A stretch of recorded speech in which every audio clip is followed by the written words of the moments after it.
Well, you said around your junior year in high school, you started taking perks. Yeah. And you took them for like 3 years. Yeah. I mean, and I've seen people in bad shape on perks. Like I remember Jay the Youngin did an interview with me. Yeah, I seen that interview. He went to go throw up Yeah. in our hallway, you know, and then Yeah. was literally crying on the floor saying how nobody loves him. And because I have the audio that I never put out.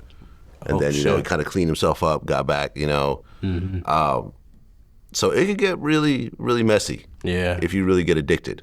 Yeah, I don't think I was ever addicted. I don't know, everybody go through their shit, their bad times and shit like that. And I just found it as a way to kind of forget about all of the shit that was going on in my life. But I was never really addicted. I enjoyed getting high with my homies. I enjoyed the high itself, period. So like,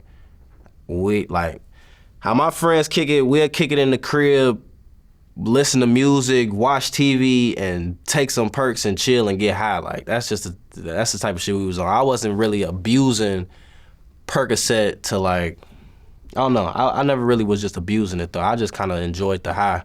And then after a while, I started realizing like, damn, I'm kind of taking these a lot. Like I'm taking them almost shit, if not every day, every other day, or every 2 days. And then when I moved to LA, it got real bad because the plug would stay next door to me. So I'm walking next door to go get him, and we just in the crib just chilling, getting high.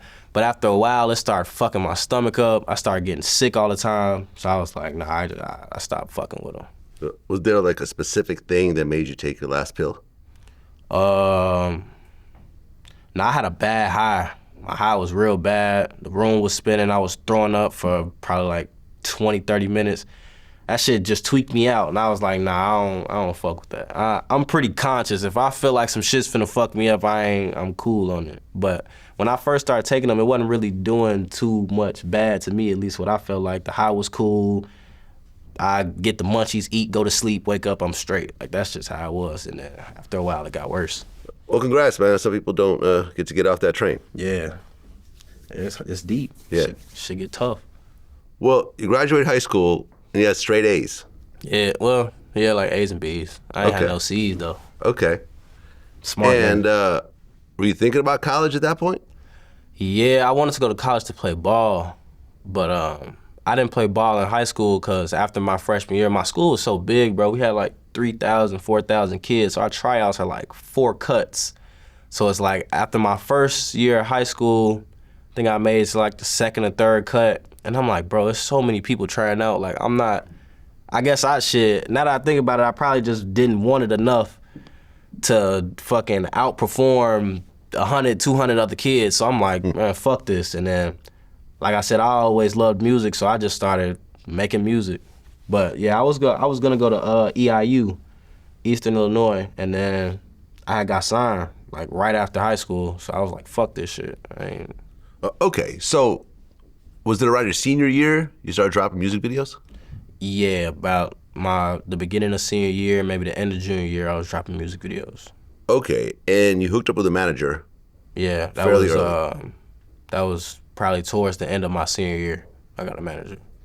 Okay, and you dropped a freestyle. Yeah. Was that the one that kind of started to get a buzz? The song freestyle or the freestyle that I did in the car? Well, the one that you did early that the manager had you do. Oh yeah, that's the one that blew up crazy. It's crazy. That was probably a week of me having a manager.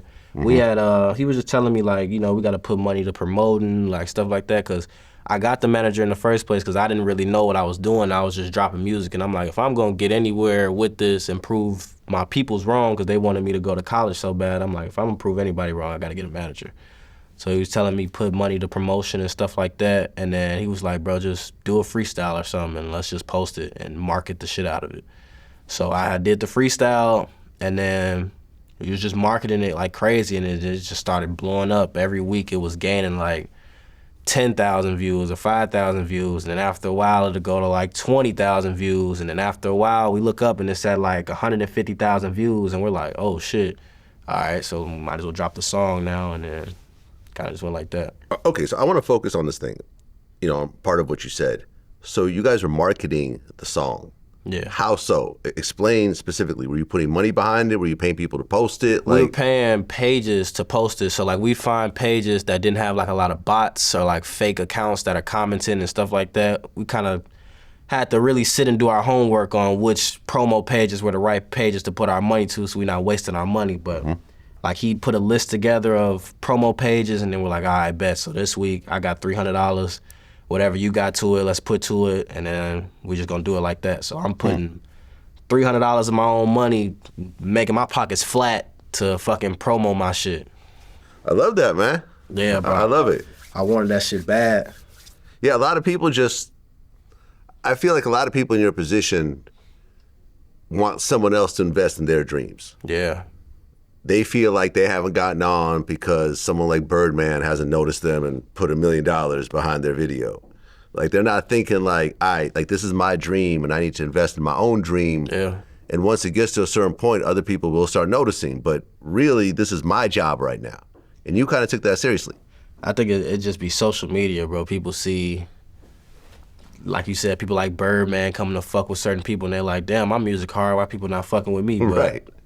I was just trying to make sure I got this shit, so I really didn't want to go to college, to be honest. Like, I was going to go because if music ain't work, that's just what was going to happen, but I didn't want to go to college. I wanted to make a name for myself. I knew that I was pretty decent at rapping, so I'm like, shit, if I got to put my own money to promote my shit, then that's just what I'm going to do. How much do you think you spent during that time? Probably like 1,000. Okay, so not that much, but you were smart about it. For a senior in high school, 1,000 is pretty decent. 1,000 for a senior in high school is a lot of money. Yeah, I see what you're saying. But yeah, absolutely, about 1,000. It's the best 1,000 you probably ever spent, though. If you think about it, you wouldn't have gotten to a certain point if you didn't spend that $1,000. Hell yeah, best 1,000 I ever spent for sure. So then the song "On a Come Up" gets released. Yeah. Originally as a video, right? Originally as the freestyle, and then it was the audio, and then it was the music video. Okay, now I looked that song up. That song has 250 million streams. Yeah. This shit's crazy. 250 million with a B streams. That's crazy. Around 250 million just on Spotify alone. I don't know what's on Apple because they don't release their numbers. And the music video did cool, but Spotify, that's a big deal. You don't see major pop artists achieve those types of numbers all the time. Yeah. So this song started buzzing, and then that's when Atlantic came around? Yeah, I had a couple different labels hit my manager up, and then me and my manager kind of just went through each label, kind of seeing what the deals were talking about, but also seeing like the type of artists that were, you know, at each label. So I think Atlantic, we seen they had like Lil Eazzyy and who else? Cardi B and Elite Chopper, just a bunch of people that were going up crazy. And I was like, yeah, I feel like Atlantic would probably be decent to go to. So yeah, we went to them in the deal. We liked the deal a lot. And that's the reason why On the Come Up did so well, because they put so much money behind marketing the music that it just went crazy. Just kind of multiplied from how much we were promoting it in the beginning. Well, you said, now is this before the label came around? You were making like $60,000 a month? Yeah, so like before, because it takes a while to get a deal all the way finished, signed, and everything said and done. So like it probably took like maybe a month or 2 months to get fully signed in the door. And it was like, I had got my first check from United Masters, and it was like 60,000. I'm like, damn, I probably shouldn't have even signed this shit. But we already were probably at the last step of signing it, so I'm like, the deal is really good. I'm not really tripping on it. It's nothing like that. But yeah, like my first 2 checks were like 60 and 50,000 from United Masters. That's what I was using to distribute my music and stuff like that. I mean, can you say what the Atlanta deal was? I was in an album deal, so I think I had to do 5 albums for them. I think my last 2 albums, I was supposed to make $1 million off both of them, and then my first album, I think I made $100K, and the next 2 I was supposed to make roughly around like probably $250,000. But in my eyes, I'm thinking that we're about to drop these albums, and we never even dropped them. We only dropped two mixtapes.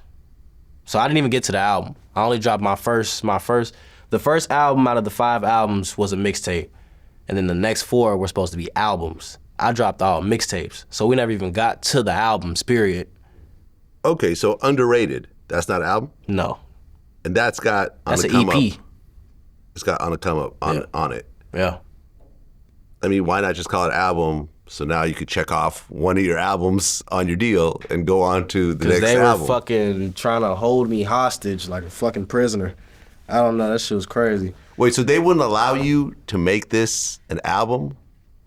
So we had agreed that Underrated was going to be an EP, but Rookie of the Year came next, which was supposed to be an album, but they considered it a mixtape, which also had On the Come Up on it with G Herbo, which generated a lot of revenue, so I don't know why we didn't make it an album in the first place.